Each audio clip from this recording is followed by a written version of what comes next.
Best ഇൻഫോയുടെ LP-UP ക്ലാസ്സിലേക്ക് എല്ലാവർക്കും സ്വാഗതം. ഇന്ന് ഡിസ്കസ് ചെയ്യുന്നത് ഭരണഘടനയെക്കുറിച്ചാണ്. ഭരണഘടന ക്യാബിനറ്റ് മിഷൻ്റെ നിർദ്ദേശപ്രകാരം ഭരണഘടനാ നിർമ്മാണ സമിതി രൂപീകരിക്കപ്പെട്ടത് 1946 ഡിസംബർ 6-ന്. 1946 ഡിസംബർ 6-നാണ് ക്യാബിനറ്റ് മിഷൻ്റെ നിർദ്ദേശപ്രകാരം ഭരണഘടനാ നിർമ്മാണ സമിതി രൂപീകരിക്കപ്പെട്ടത്. നെക്സ്റ്റ്, ഭരണഘടനാ നിയമനിർമ്മാണ സഭയുടെ ആദ്യ യോഗം നടന്നത്. ഭരണഘടനാ നിയമനിർമ്മാണ സഭയുടെ ആദ്യ യോഗം നടന്നത് 1946 ഡിസംബർ 9-ന്. 1946 ഡിസംബർ 9-നാണ് ഭരണഘടനാ നിയമനിർമ്മാണ സഭയുടെ ആദ്യ യോഗം നടന്നത്.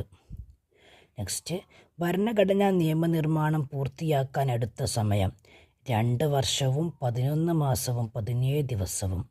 2 വർഷവും 11 മാസവും 17 ദിവസവുമാണ് ഭരണഘടനാ നിയമനിർമ്മാണം പൂർത്തിയാക്കാൻ എടുത്ത സമയം. നെക്സ്റ്റ്, ഭരണഘടനയെ ഭരണഘടനാ നിർമ്മാണ സഭ അംഗീകരിച്ച തീയതി 1949 നവംബർ 26. ഭരണഘടനാ നിയമനിർമ്മാണ സഭ അംഗീകരിച്ച തീയതി 1949 നവംബർ 26. ഇന്ത്യൻ ഭരണഘടന നിലവിൽ വന്നത് 1950 ജനുവരി 26.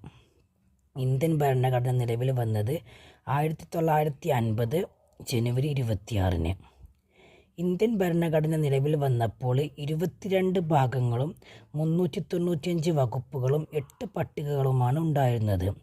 ഇന്ത്യൻ ഭരണഘടന നിലവിൽ വന്നപ്പോൾ 22 ഭാഗങ്ങളും 395 വകുപ്പുകളും 8 പട്ടികകളുമാണ് ഉണ്ടായിരുന്നത്.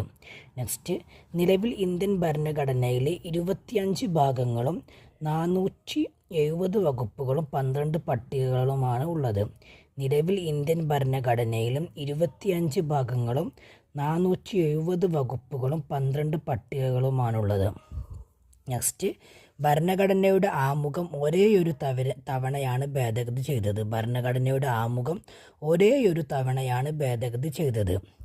നെക്സ്റ്റ്, 1976 42-ാം ഭരണഘടനാ ഭേദഗതി പ്രകാരം സോഷ്യലിസം, മതേതരത്വം എന്നീ വാക്കുകൾ കൂട്ടിച്ചേർക്കുകയും രാജ്യത്തിൻ്റെ ഐക്യം എന്ന പ്രയോഗത്തിന് പകരം രാജ്യത്തിൻ്റെ ഐക്യവും അഖണ്ഡതയും എന്നാക്കി മാറ്റുകയും ചെയ്തു. 1976 42-ാം ഭരണഘടനാ ഭേദഗതി പ്രകാരം സോഷ്യലിസം, മതേതരത്വം എന്നീ വാക്കുകൾ കൂട്ടിച്ചേർക്കുകയും രാജ്യത്തിൻ്റെ ഐക്യം എന്ന പ്രയോഗത്തിന് പകരം രാജ്യത്തിൻ്റെ ഐക്യവും അഖണ്ഡതയും എന്നാക്കി മാറ്റുകയും ചെയ്തു.